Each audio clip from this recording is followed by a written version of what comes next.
All right, so just a quick walk through the shed service wire on the, what was this, I think the 50 amp breaker, loops out, comes back into this conduit here.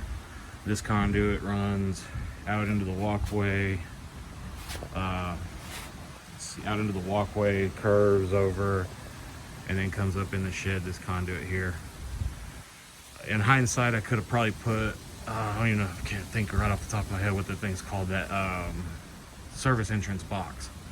Could have put one of those there, but just trying to do this stuff. It was like 11 o'clock at night whenever I was wiring this shed up, but it comes into the shed here, into this standoff panel, secondary panel, whatever you call it. And then I have 4 lights on the 15 amp. I got 2 outlets on the 20, and then the one that's off is just a split off that, so that's really 2 20s in one.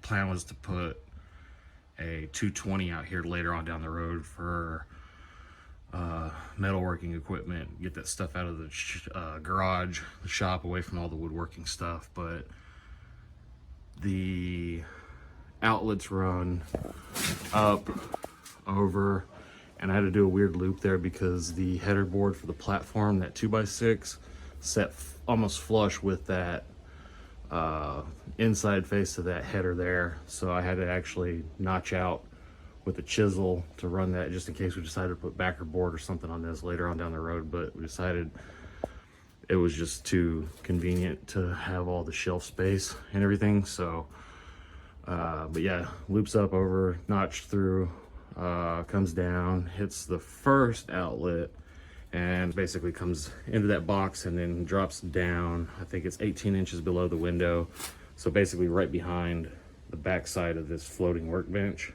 so that way nothing will ever get drilled into it or anything like that. And then comes into that outlet there, that circuit ends. And then for the lights, we just come up the other side through,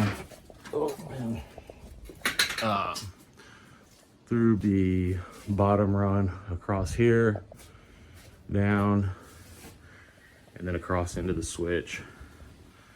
And then the switch on the left is for the lights inside the shed. The one on the right is for the floodlight outside, which runs to the box there. And then comes up to this thing, so it lights up the whole walkway through here. And then from the other switch up, it goes up through to the rafter space across, and then it comes down, over, and then through those headers for that platform into the first light, out that, around, up into the 2-foot up at the top. Just trying to get this thing to focus. My hand in there is probably not helping. But into that light, back down, over, and then the top run into the third light, and then it stops.